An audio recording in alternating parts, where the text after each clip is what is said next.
El Salvador hasta hace unos años era uno de los países con las medicinas más caras de la región. Esa realidad empezó a cambiar con la aprobación de la Ley de Medicamentos que entró en vigencia en el año 2013. Del impacto de la regulación de los medicamentos y de los avances en asegurar la calidad de las medicinas y el uso racional de las mismas, hablaremos esta mañana con el doctor Vicente Coto, quien está al frente de la Dirección Nacional de Medicamentos. Doctor, buenos días. Antes de comenzar vamos a ver un sondeo de la población, preguntas y comentarios que nos han hecho los ciudadanos. Adelante.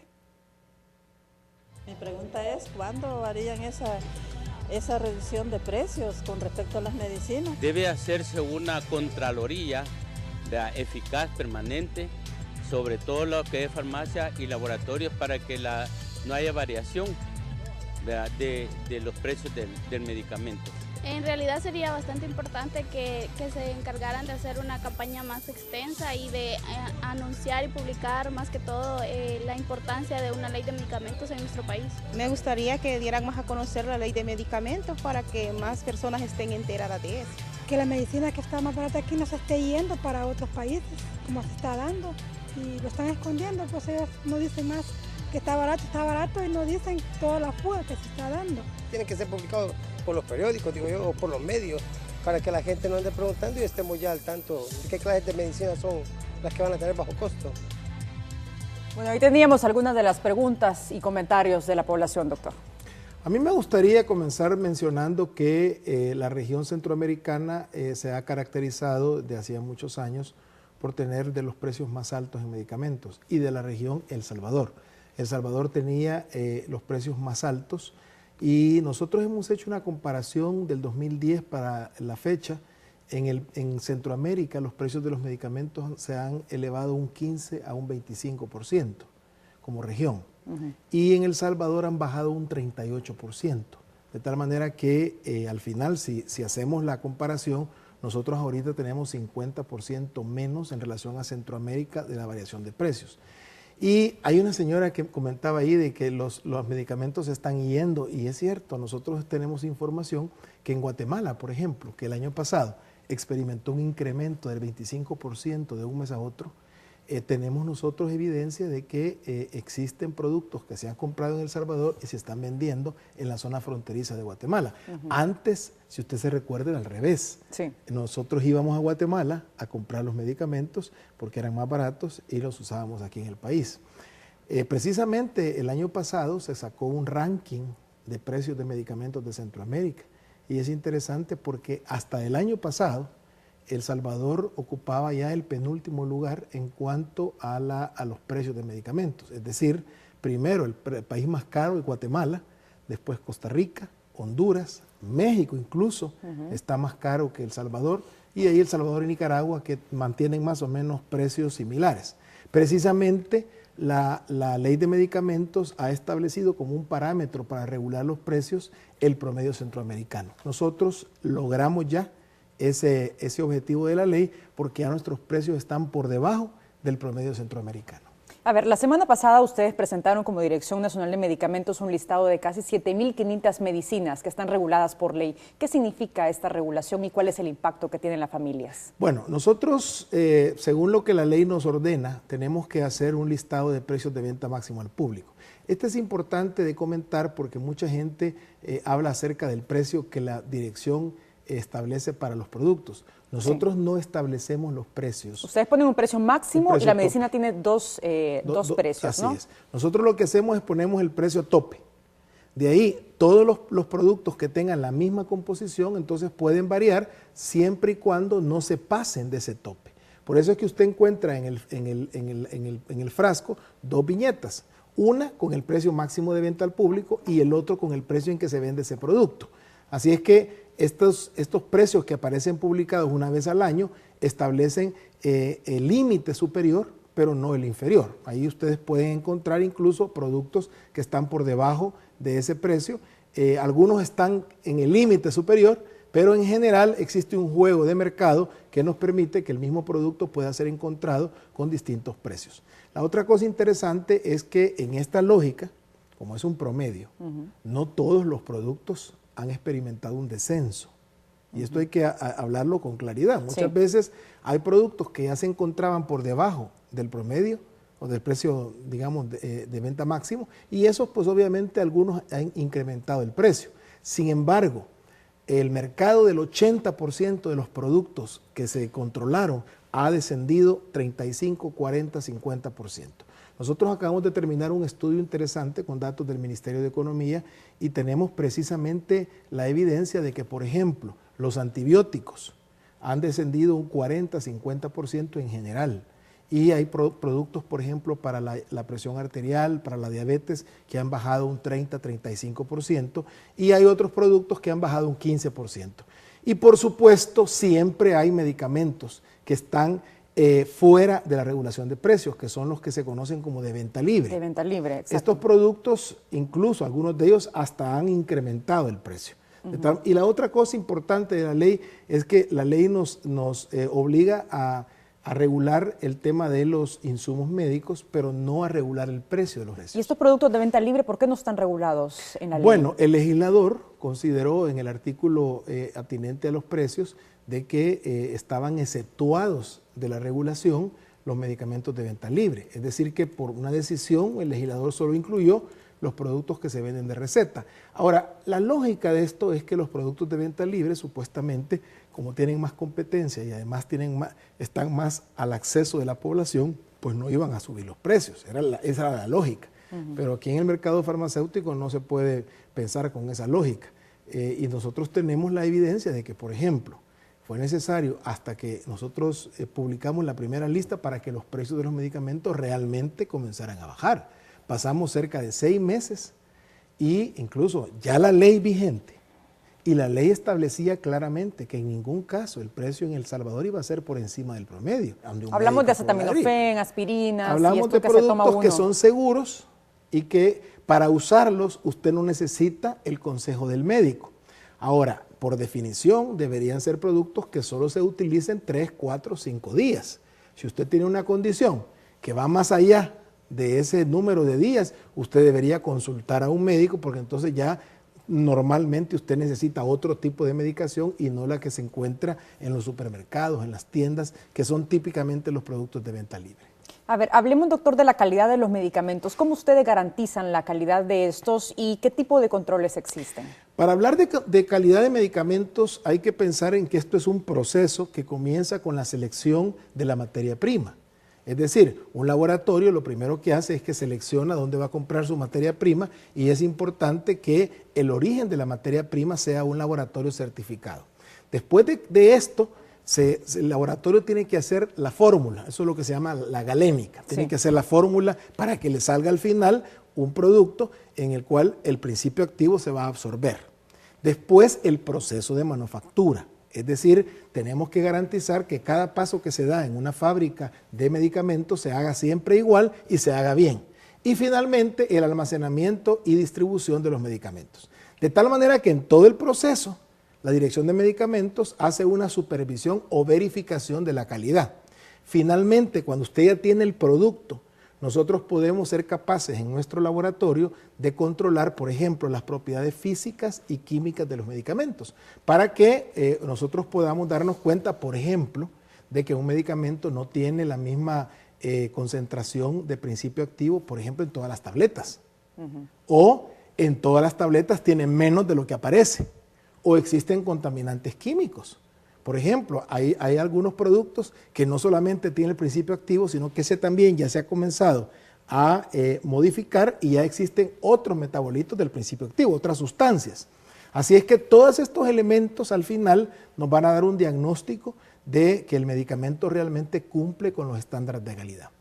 Ahora, digo esto porque el proceso de verificación de calidad es complejo. Y estamos hablando de cerca de 14,000 medicamentos entre receta y de venta libre. O sea que el universo es grande y el proceso de verificación es complejo. Sin embargo, nosotros ya tenemos nuestro laboratorio, ya tenemos varios meses de estar funcionando y precisamente la decisión que se tomó es de poner todos los 14,000 productos en un programa que nos va a tardar 3 años para verificar la calidad y la situación físico-química del producto. Por otro lado, el año pasado ya nosotros cambiamos la guía de verificación para los laboratorios que manufacturan en el país. Y ya el año pasado iniciamos un proceso diagnóstico para darnos cuenta realmente cómo están las condiciones de manufactura en el país. Con esto nosotros, más la verificación del origen de la materia prima, nosotros vamos a cerrar el círculo. Así es que yo le podría decir que poco a poco hemos ido avanzando en la verificación de calidad y empezamos con los medicamentos de más alto riesgo. Hasta ahorita, ¿cuántos tienen ya analizados? Nosotros tenemos ya 2.000 medicamentos, un poquito más, que ya se ha verificado la calidad. ¿Y ustedes exigen más controles a los fabricantes ahora, como dirección? Sí, lo que pasa es que, acuérdense que aquí hay como una composición de laboratorios nacionales y laboratorios internacionales. Nosotros somos responsables como agencia de regulación de medicamentos de vigilar la manufactura de los laboratorios nacionales. Hay un universo de cerca de 53 laboratorios en el país que están haciendo manufactura de medicamentos y nosotros hemos cambiado de una guía que estaba ya obsoleta a una guía de verificación que es mucho más moderna y que obviamente está exigiendo de acuerdo a todos los cambios que se han dado en el sector farmacéutico, porque el sector farmacéutico es un sector muy dinámico y para mantener una fábrica al día hay que estar invirtiendo. Entonces la guía que nosotros utilizábamos antes, que por cierto se utilizaba en toda Centroamérica, ya no se utiliza más. Ahora nosotros estamos con este informe 32, que es así se llama técnicamente, y este informe nos garantiza, por ejemplo, temas como el agua, el aire, electricidad. O sea, estamos hablando de que se han incluido otros parámetros que son importantes. Imagínense lo que significa la calidad del aire, por ejemplo, para la manufactura de medicamentos.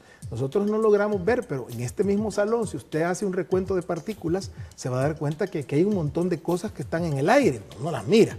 Claro. Entonces, esas partículas, si no se limpian adecuadamente del lugar donde se está manufacturando, pueden entonces depositarse en las tabletas, las suspensiones, etcétera, y esto contamina el producto. Doctor, en el año 2013, cuando entró en vigencia esta ley de medicamentos, me recuerdo que se escucharon algunas voces de que la regulación de las medicinas iba a dañar el mercado y que muchas farmacias cerrarían y que habría laboratorios que también dejarían el país. A 2 años después de esta ley, ¿qué ha sucedido? ¿Qué nos puede contar? Bueno, esa fue una situación muy complicada para nosotros. Nosotros esos periodos de tiempo los recordamos muy intensamente. Existía quizás en primer lugar el temor a lo desconocido. Es decir, esta es una ley que es primera en Centroamérica. En la región no existe una regulación como la del país. En segundo lugar, la noticia de que se iban a regular precios, que esto también era algo novedoso para nuestro país, y por supuesto la inquietud de que empezábamos a cero. Sí. Entonces había como muchas preguntas que estaban en el aire, pero básicamente se resumían en 3. Primero, que se iban a retirar laboratorios. Por cierto que todavía existen esas voces, yo estaba leyendo un artículo del sábado, todavía existen esas voces que dicen que se han retirado laboratorios. Y yo quisiera ser contundente en esto, no ha habido un retiro de un solo laboratorio en nuestro país. Y la otra cosa interesante es que se iban a cerrar fuentes de empleo. Y la tercera cosa es que no iban a haber medicinas. Esas eran como las 3 grandes avenidas que se hablaban en aquel momento. A 3 años casi de la ley de medicamentos, yo puedo decir en primer lugar, ya dije, no se han retirado laboratorios. En segundo lugar, el abastecimiento de medicina es mayor que lo que había hace 3 años. Y en tercer lugar, se han abierto nuevas fuentes de empleo. Nosotros tenemos y vigilamos muy bien el mercado farmacéutico. Bueno, basta ver en los periódicos. Usted con mucha frecuencia encuentra en las ofertas de empleo visitadores médicos, dependientes de farmacia, y nosotros en la Dirección de Medicamentos estamos recibiendo y autorizando cerca de 70 nuevos establecimientos al año.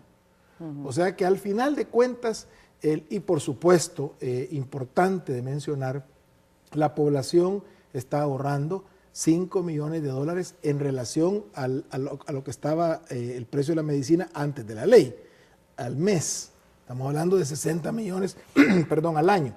Esto es importante porque, si bien es cierto, el precio no es lo único que hay que considerar cuando uno va a comprar una medicina, pero sí, el precio al final le limita a usted la posibilidad de comprar o no una medicina. Y por supuesto, ya iniciamos el proceso de la calidad. Por cierto, yo quisiera resaltar un punto para este año. nosotros, a pesar de que tenemos apenas 3 años, ya estamos nosotros siendo evaluados por la OPS en el tema de la certificación de nuestra agencia. ¿Eso qué significa? Eso significa que nosotros tenemos ya un sistema de calidad que ha sido observado por la OPS y que ya inicia el próximo mes un proceso de calificación a fin de determinar si nosotros vamos a ser la primera agencia centroamericana de referencia de medicamentos que se certifique por la OPS. ¿Esto qué quiere decir? Esto quiere decir que nuestros procesos están siendo conducidos de tal manera que le dan certidumbre a la persona que viene a hacer un trámite de que no va a haber posibilidad, por ejemplo, de corrupción cuando los trámites son arbitrarios y de repente el empleado puede decir, mire, esto le va a salir en 1 semana, en 2 meses, en 3 años, hay posibilidad de que se corrompa el sistema. Nosotros tenemos ya un proceso que ya es cierto, es decir, le da una certidumbre a el regulado. Y eso se ve en la cantidad de laboratorios que no estaban participando en el pasado porque habían sido excluidos del mercado salvadoreño y que ahora ya están participando. Algunos incluso laboratorios muy importantes han regresado al país al ver que los procesos de registro, los procesos que llevamos en la agencia, no son susceptibles, como antes, a que de repente alguien decía, mire, ¿y cómo hago para que se haga más rápido? Porque todas las cosas que nosotros hacemos ya están debidamente garantizados que el proceso se va a seguir de la misma manera para todos. Esta ley exige control de calidad para el sector público y también privado, ¿no? Sí, nosotros tenemos que garantizar la calidad tanto de las medicinas que se venden en las farmacias o en los dispensadores privados como los que se hacen en los hospitales del Seguro y del Ministerio de Salud. Y en general, ¿cómo está la calidad de medicamentos en el sector público, doctor? Yo podría decirle que el proceso que ha tenido el sector público es un proceso de transformación hacia la calidad en cuanto al abastecimiento y transporte de los medicamentos. La primera vez que nosotros hicimos una auditoría del sector público y del Seguro Social, encontramos que ambos tenían muchas fallas, sobre todo en cuanto a procesos que se llevaban, algunos en infraestructura.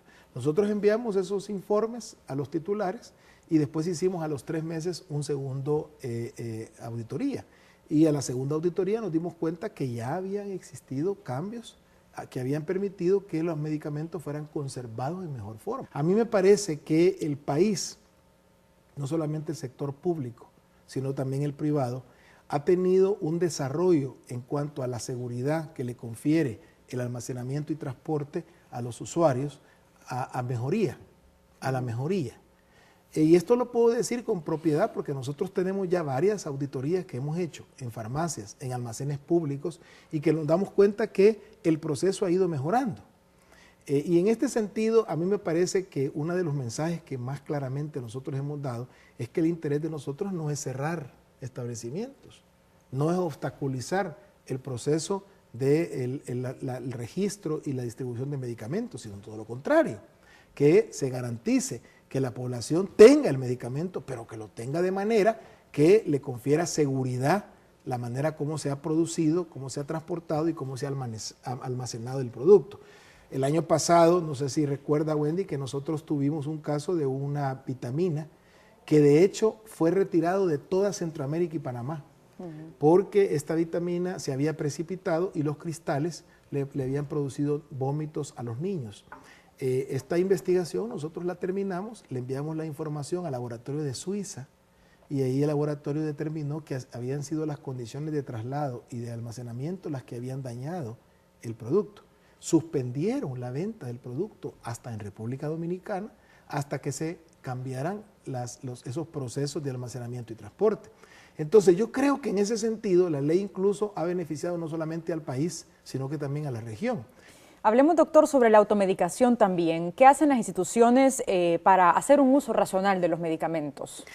Este gobierno ha activado de una manera intensa el Sistema Nacional de Salud que aglutina a todas las instituciones del sector público que tienen que ver con la salud. Y precisamente la rectoría la ejerce la ministra de Salud. este sistema que había estado, digamos, detenido, ahora se ha activado, y uno de los primeros puntos que se trató en la agenda que tenemos con todas las instituciones es establecer un proceso de gestión de medicamentos. ¿Por qué? Porque una de las quejas que tiene mucha población es el tema de las medicinas en los hospitales públicos.